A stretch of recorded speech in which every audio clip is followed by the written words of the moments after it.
Hello, my majestic little viewer, Lomalist here, and this is my first video of the New Year's.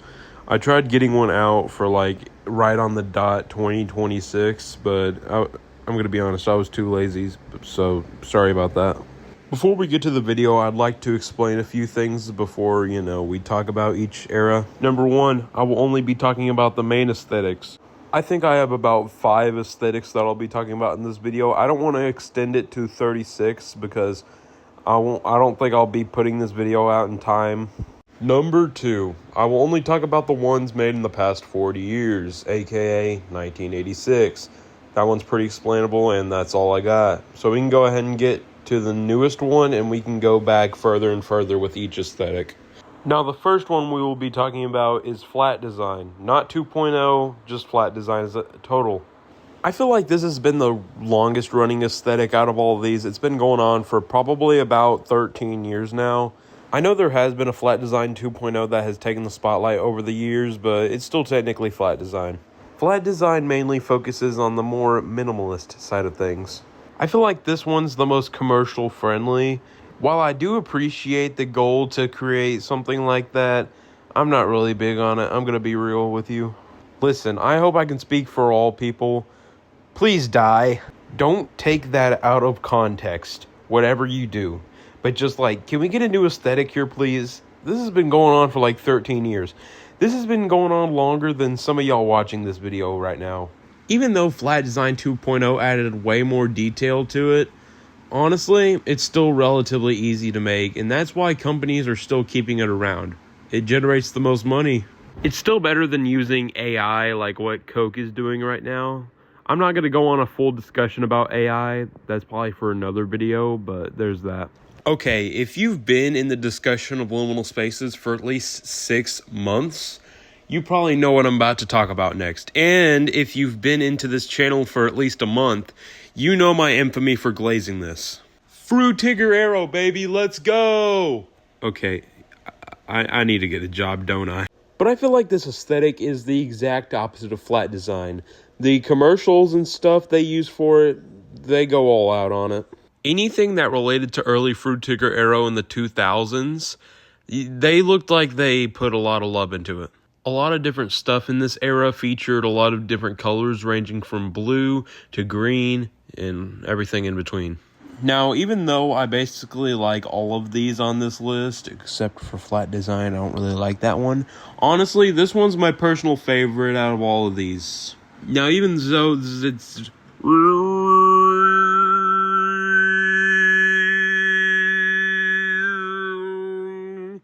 Sorry. I just got a little mad. I apologize. Now, even though some people may find this aesthetic corny, I personally like it. Now, out of all of these, I feel like this one that I'm about to talk about next has the most lore surrounding it. So in the late 90s, people thought 2 things. That we would have robot-related technology by now, and we were gonna freaking die. To put it simply, computers used to go by the last 2 digits of the year, like 95 signifying 1995. You get the gist. Whenever 2000 struck, people thought it would go by 00, which potentially technology could have gone back to 1900 or something like that. I don't even know. Since we are so reliant on technology, especially 25 years ago, and electricity especially, civilization going back 100 years could potentially lead to the downfall of humanity. Of course, none of this happened. Now, you may be wondering, hey, why does this relate to Y2K futurism, which is the name of the aesthetic? We will get to that later. Oh yeah, about the first thing that I talked about, the futuristic robot stuff, that was the main lead of this aesthetic. There was a lot of blue, and there was a lot of clankers.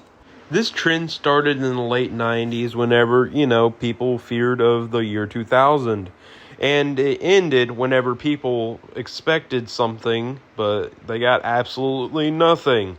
And then only a few years after that, it completely died out. No thrill. Anyways, we can go ahead and talk about the opposite of Y2K, dark and edginess. Like the type of stuff you see at Hot Topic, or like Spencer's or something. I'm not going to explain about Spencer's. We can skip this segment. If you know, you know. We're going to be talking about the grunge aesthetic. Now, this one did not last a long time. The grunge aesthetic began in the late 80s whenever the Big Four, Nirvana, Soundgarden, Pearl Jam, and Alice in Chains went on to go form some bands.